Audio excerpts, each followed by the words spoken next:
Hello YouTube, today we're going to cover another patch 6.11 champion and we are going to cover top lane Yasuo, the Unforgiven. Death is like the wind, always by my side. Yasuo is pretty much a melee AD carry with some hard CC. With his kit, he can effectively engage fights and do huge amounts of damage. He can do both great burst and sustained damage, so regardless if somebody's squishy or tanky, he can kill them relatively easy. Let's look at his strengths and weaknesses a bit further by looking at our pros and cons page. Right off the top, you'll note that he has high damage, he's very mobile, and he has low cooldowns on his abilities. This right off the top tells us he can do a lot of damage really quickly, and he can actually get to people, which is something other melee champions may have a problem doing. With a maxed out sweeping blade, he's able to dash at a 475 range every 0.1 seconds. This is of course only possible if there are multiple targets around to jump to, as you can't keep jumping to the same target, but that is kind of crazy that you can jump that often. He's a champion that can close gaps over and over again and dodge skill shots with just this skill. His passive is pretty good. It doubles his crit chance. This means with just a Phantom Dancer and an Infinity Edge, he has a 100% chance to crit. His passive then has a second part which can proc a shield. This ability is also why he can trade so effectively. He's able to hop in, proc a shield assuming he does have the maximum stacks, do a bunch of damage, and then hop out, taking absolutely no damage. Pretty damn strong in top lane if you ask me. He's also got a really good CC if targets are knocked up. He can knock them up himself with Q, but it is rather dodgeable, but it does work with stuff like Malphite ult. If stuff is in the air, he can ult on top of it, holding them for quite a long time. Finally, there's his wind wall, yet another game-changing ability. This is a wall that lasts 3.75 seconds and blocks all enemy projectiles. If the enemy picks a misfortune, who really cares? Simply pick Yasuo and block the whole damn ultimate. Now, though he has a lot of nice pros, he of course has a bunch of cons, otherwise he would be 100% pick ban. The first bit is he's really squishy, and he's weak against CC. This can be quite the issue because if you do get caught in one of those CCs, you can be deleted pretty much instantly in a team fight. By this time in League of Legends, everybody knows how much damage Yasuo can do, and if you get caught in CC, people are going to be gunning for you, so have a good time dealing with that shit. Next, while he is a really mobile champion, he does need minions around in order to escape. If he's pushed up near the enemy tower, he's very gankable from the river, of course, and he's not really going to be able to escape.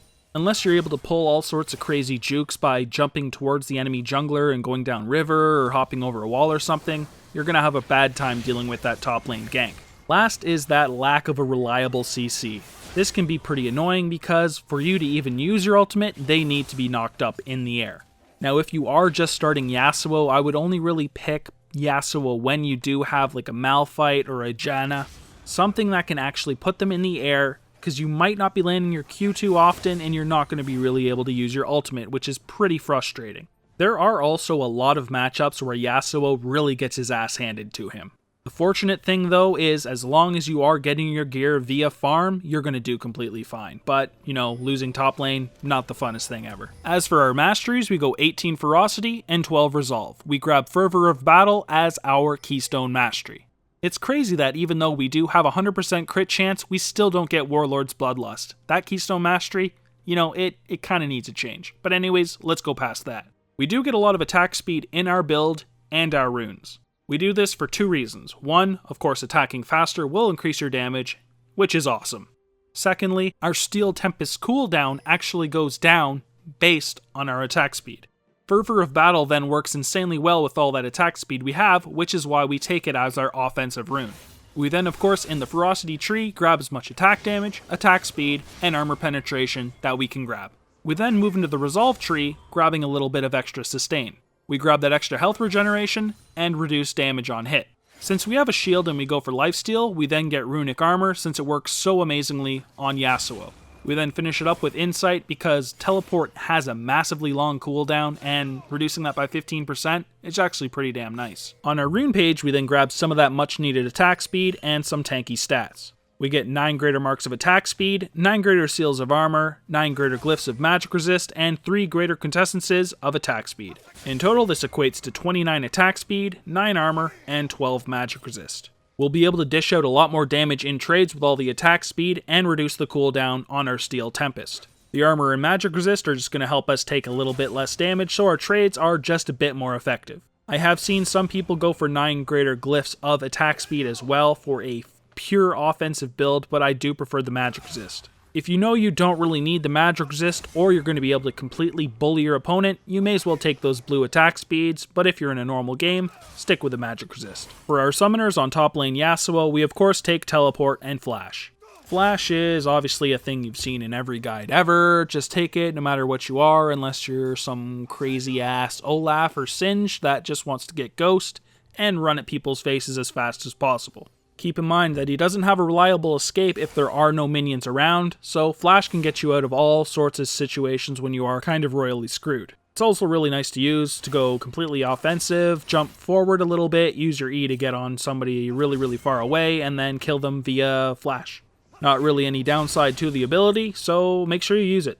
As for teleport, well, it's pretty much something you have to take anytime you're a top laner, really. You may get in some situations where there's no ignites on your team because your mid doesn't want to take ignite, and then you're against like Mundo and Swain or something, and you may need to take ignite in an example like that.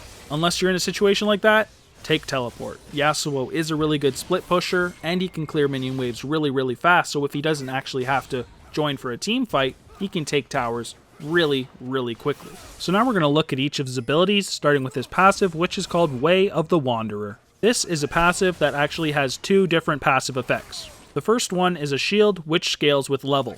You gain the shield stacks by moving and using your sweeping blade, which counts as the movement for it. When you do use your ultimate as well, it will refill to full, so if you do go in for an ultimate, you will end up getting a passive shield if you get hit. The second part is called Intent, which gives you double your critical strike chance at the cost of 10% of your critical damage. As previously mentioned, you can then get 100% crit chance, obviously, from 50% crit, which you can get from an Infinity Edge and a Phantom Dancer. This does mean, however, that your crits will do 180% extra damage instead of the usual 200, or 225 instead of the 250 if you have an Infinity Edge. This, of course, is a great trade-off, as having 100% crit chance is pretty damn cool. All in all, just a great way of increasing his damage and adding a little shield, so he is actually pretty good at trading. Next up is Yasuo's Q, which is called Steel Tempest. This is the ability Yasuo can use to farm from relative safety. It'll also allow him to harass up close, but still out of melee range. With the third cast, you can then use it from a very long distance and actually use your ultimate,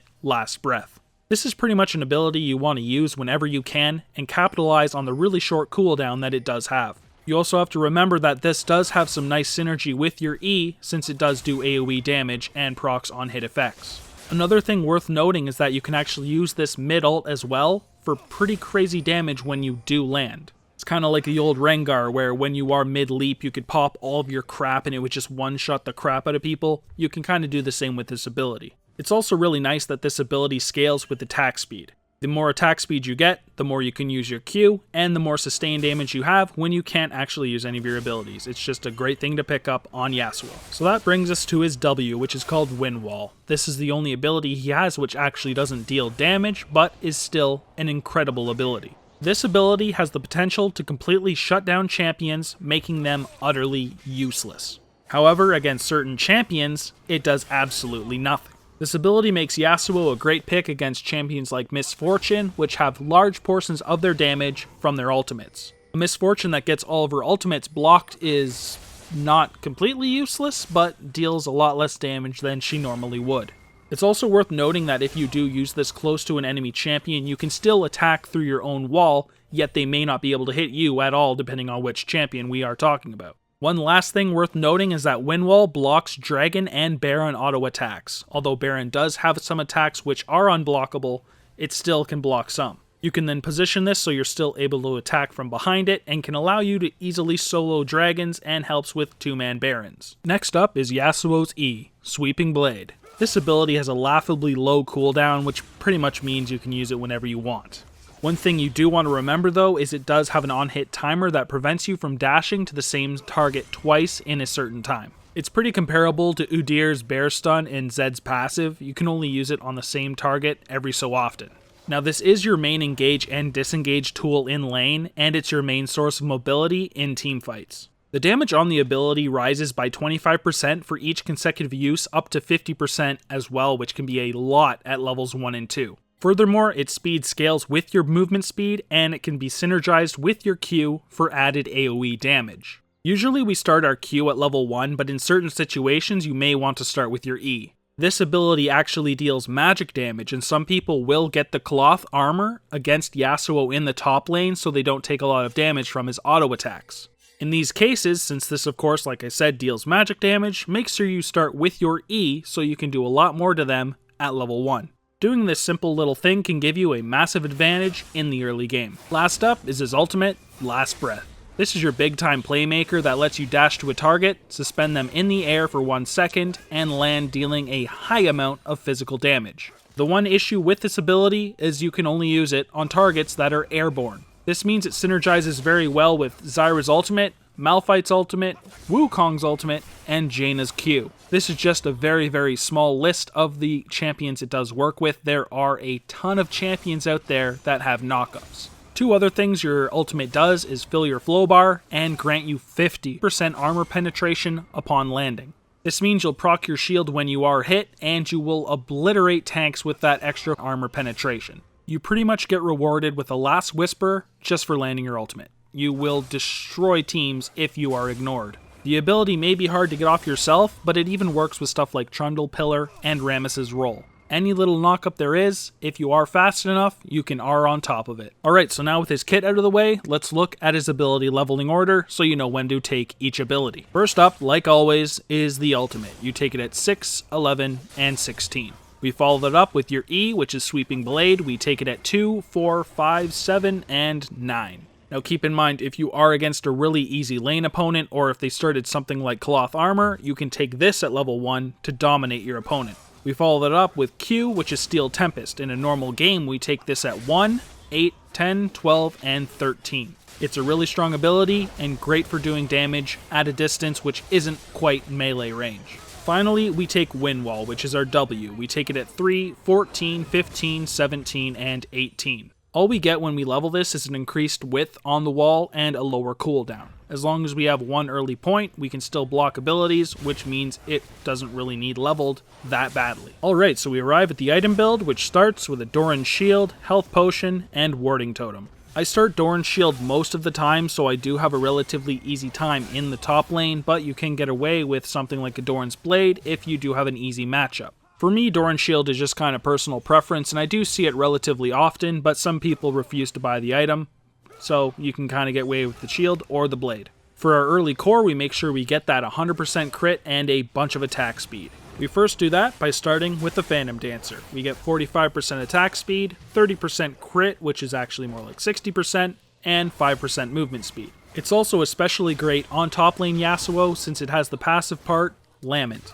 With this passive, whenever you hit somebody with a basic attack, they do 12% less damage for 10 seconds. This is just great on Yasuo since he does go for a pretty high damage, not so tanky build, and we are a top laner, so we want to be just a little tanky at least. The one downside is that you can only have it active on 1 champion at a time, but for me it still goes above Static Shiv by a fairly large margin. We then move into the Berserker Greaves for a little bit more attack speed. You can get any of the other boots, but this will increase your damage and you'll be able to use your Q more often since it scales off of attack speed as well. We then move into an item which gives us 20% crit and a bunch more critical damage. You may have heard of it, it's called the Infinity Edge. It gives you 65 attack damage, the 20% critical strike chance we need, and the passive, which makes our critical hits do 250% instead of 200. This, of course, on Yasuo, like previously stated, is actually 225%, but it's still above 200, which is awesome. Last, when you are level 9, make sure you get a Farsight Alteration, as it's just basically an improved ward.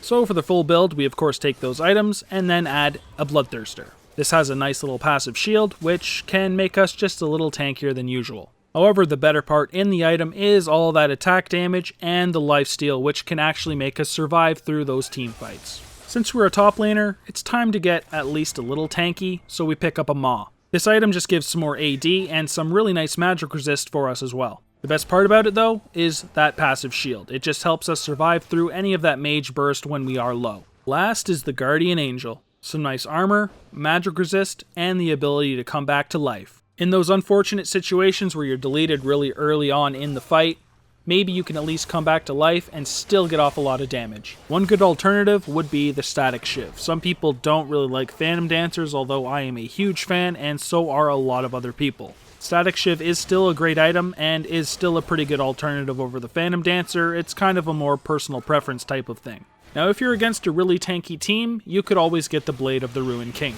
The best thing to replace with this item would be the Bloodthirster, since it still has that lifesteal. If you're against a really squishy team, Bloodthirster is by far the best pickup, but if you are against a very tanky lineup, then get Blade of the Ruined King. Next up is the Trinity Force. You could fit this in over probably the Maw if you wanted to do a bit of extra damage. It works pretty good on Yasuo since you have such low cooldowns on your kit. I do prefer to be a little bit tankier, definitely considering I am a top Yasuo, but this is a great alternative as well. The next two items kind of go together. They're the Mercurial Scimitar and the Banshee's Veil. Both are great if there are a lot of AP champions and there's a lot of spells that either CC you or you want to block. These items could replace, honestly, the Bloodthirster, the Maw, the Guardian Angel, any of those three really, as long as you keep your early core. Last are two other tanky pickups in the Sterak's Gauge and the Deadman's Plate. Deadman's Plate is great for the momentum passive and all of that health and armor. Sterak's Gauge, on the other hand, just kind of helps you avoid to get bursted and still adds some nice damage. These are the two most popular replacements for me over the Guardian Angel. If I do die and that Guardian Angel goes on its incredibly long cooldown, I will simply buy one of those two items, so I'm still relatively tanky. All in all of these alternatives work very, very well on Yasuo, and they're all worth giving a shot, so if you're bored of the same old full build, try one of these out. Yasuo is a champion that can struggle a lot against champions with some sort of crowd control. Since he is so squishy, champions like Jax, Malzahar, and Riven can really shut down a Yasuo. He is really mobile, but when he is locked down, he can get 100 to 0'd relatively easy. Jax is now a really strong champion with the Trinity Force changes, so he's one you're really going to have to watch out for. Darius is also pretty hard for Yasuo as well. He's generally one of those champions that can really bully whoever the hell he wants, so he's another champion to watch out for. You may lose lane, but that doesn't really matter too much as Yasuo as long as you're actually getting at least some farm. As soon as you get your core, you can still devastate pretty much anybody on the map considering you get all that armor penetration. The nice thing about Yasuo, though, is how many synergies he has. As we discussed earlier, anything with some form of knock-up can really work wonderful with Yasuo. My two personal favorites are probably Malphite and Janna. Both can knock up people relatively easy, which Yasuo can immediately follow up on. The list of champions is honestly extremely large, so I'm not going to bore you by going into every single champion he synergizes with, but it's a great thing Yasuo can do. So that pretty much covers it for our top lane Yasuo guide. I'd like to thank you guys for watching, and if you guys did enjoy the video, please make sure you like and subscribe. We have League of Legends videos coming out daily, and we appreciate any of the support we do get. You can view more of our guides on our website, www.egamingtv.com, and you can find us on Twitter at egaming_TV. We do our monthly skin giveaways on our Twitter, so make sure you guys head over there and follow us so you do have a chance to win those skins. We do them every single month, and we love to give them to people that support us. Of course, if you guys do have any comments or suggestions, please leave those as well, as we read every single one of them. So that pretty much covers it. Thank you guys again for watching, and I hope to see you guys around the YouTube channel, website, and Twitter.